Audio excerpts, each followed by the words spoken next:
So welcome back everybody, this is Paul again, another of my series about esoteric teaching. And the previous video I made was about all the different kinds of beings that people have imagined or read about and so on. And that opens up a real can of worms. So I thought I would go into it in a lot more detail.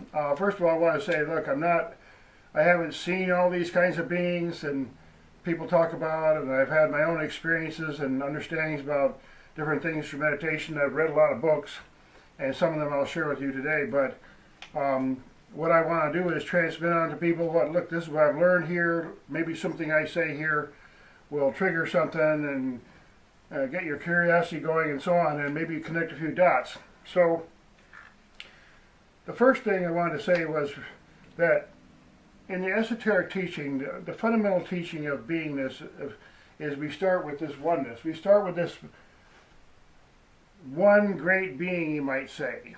You try to imagine, like, say, an ocean. And the ocean, where in that ocean can you say, well, this is the ocean, or this is the best part of the ocean, or this is the greatest part of the ocean? You see, so from the point of view of oneness, of course, there's an infinite number of different kinds of beings. We've seen that. We've seen historical record. We've seen fossils. We've seen just common sense. I mean, this is a big universe, and even they say human beings are only like maybe a few million years or something like that, according to the evolution theory. But basically, it's vast. So we just have to say, well, there must be like an incredible number of beings out there. And some of them, frankly, I'd rather not ever see.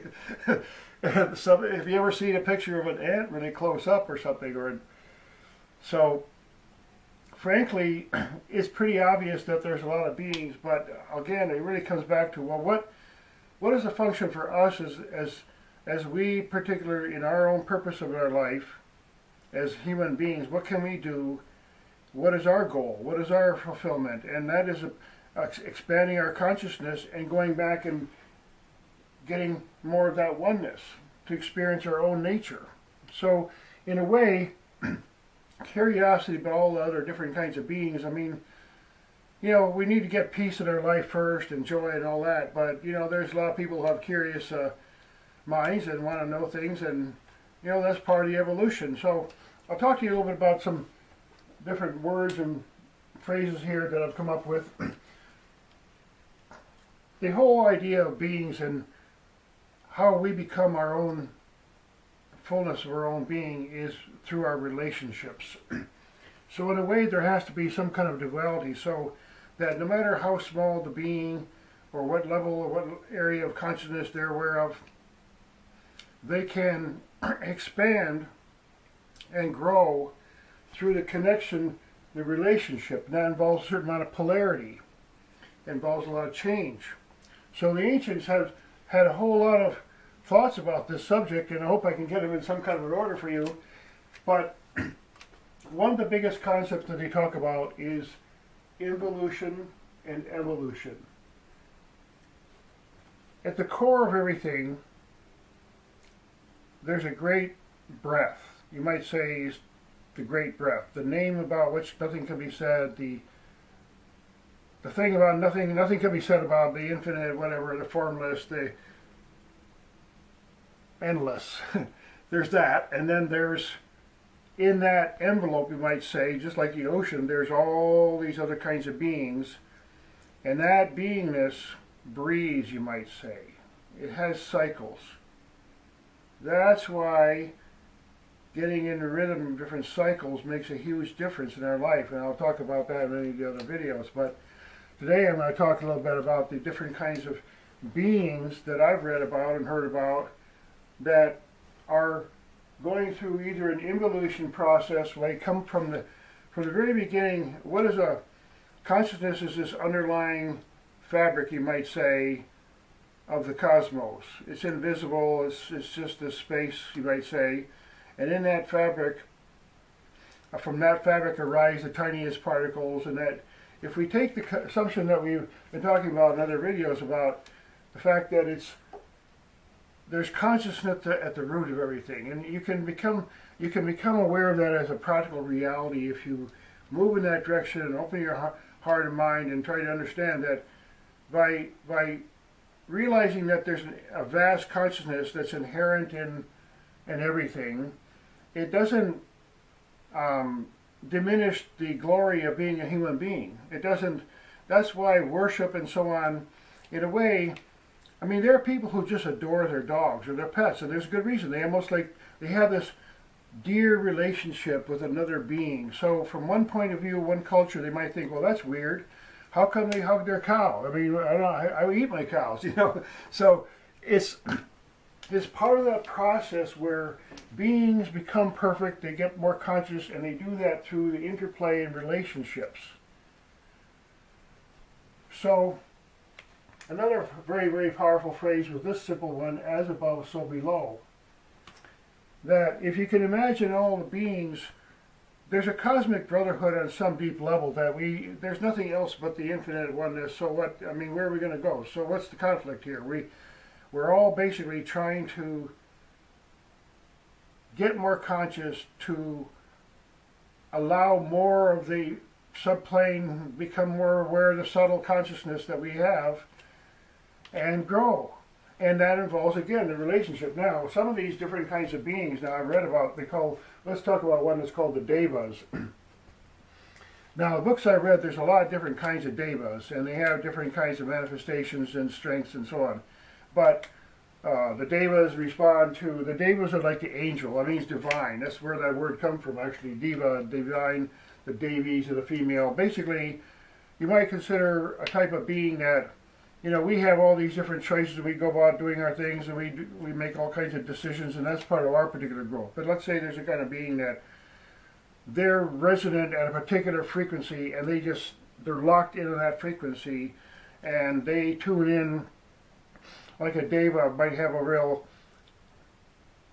very, very powerful presence, like a laser, just boom, you know, when that presence is there, it's, you know, it might be a certain color. The devas might have a color or a sound associated with them. And again, back to this thing of worship, you see, in India and Thailand and many Buddhist countries, there's a thing that people do to each other, and they just vow, they go to the temple. It's basically, I'm acknowledging the oneness. In the moment, I'm meeting you on the level of my breath. I'm meeting you in the immortal oneness consciousness, and now from here on we can have a dialogue as human beings. And it's through that process of loving and being open and not judging, having a non-reaction to what we perceive. Because, for example, there are some things that, you know, the first time people see a certain, like, let's say the first time you ever saw an alligator ever, and the first time you ever saw it, it just grabbed a duck and ate it right in front of your face. After that, you'd probably have a lot of fear of alligators. And there are kinds of creatures in this world that I've never seen, most of us never seen, so many of these really, really bizarre creatures, especially the ones in the ocean. So we can just kind of get it that, look, consciousness has different kinds of modes of expression, and some of them are like, you know, ethereal, you might say. So that the way that you call up the devas, you might say, would be through music and colors. You know, there's basically, the color is a frequency, and that frequency is a plane, you might call it a ray, a beam, that particular frequency of maybe a certain color band.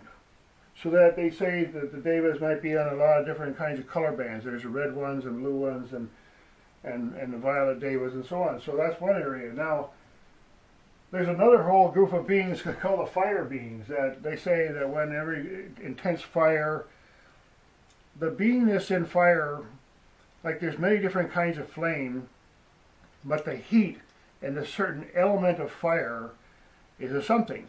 And that kind of something enables types of involutionary types of beings that they're not like there's consciousness in ways that is not our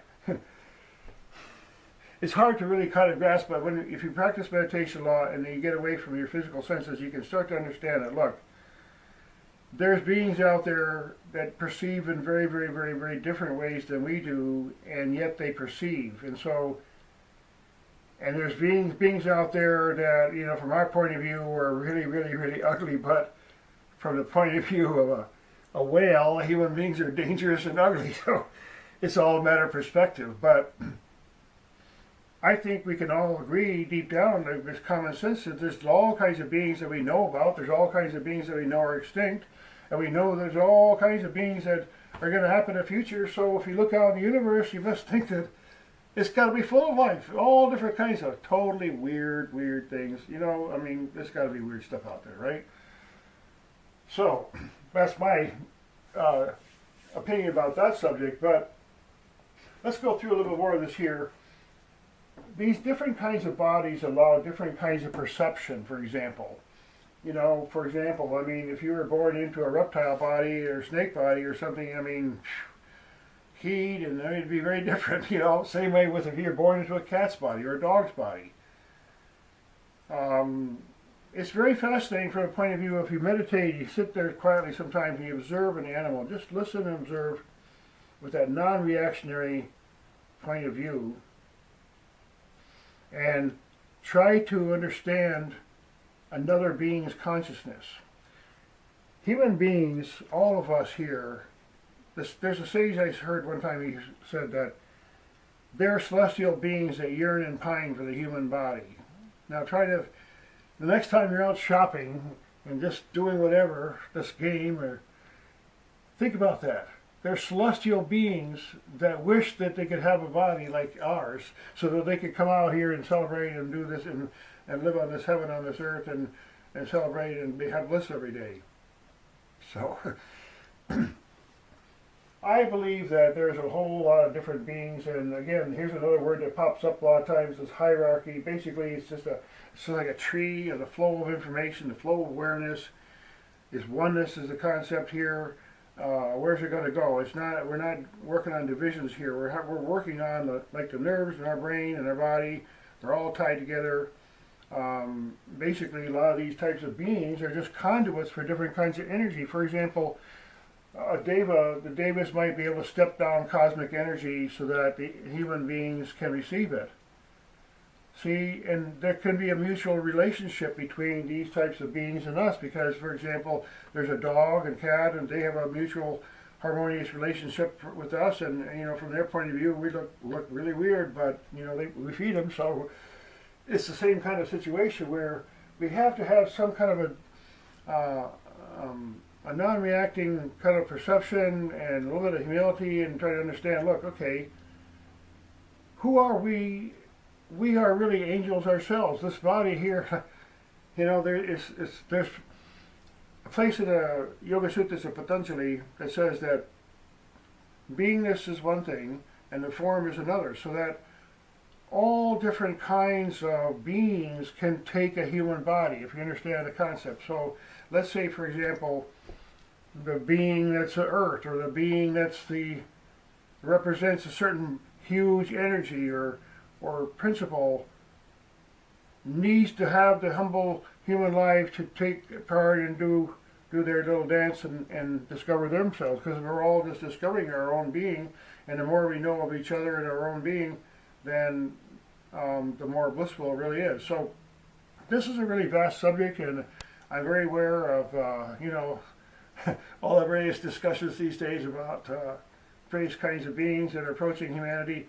You will say one thing, that there was a passage in one of the books I read, quite extensively, talking about a lot of incarnation of various avatars. There's all different kinds of avatars. It's just like a representative of a certain type of being. If we're going through a big change in this yuga, you might say, in this age, naturally there's all different kinds of beings get a life here. We're here to do some more service and expand our own awareness and learn and teach and so on. So it's just a really blissful thing to participate in.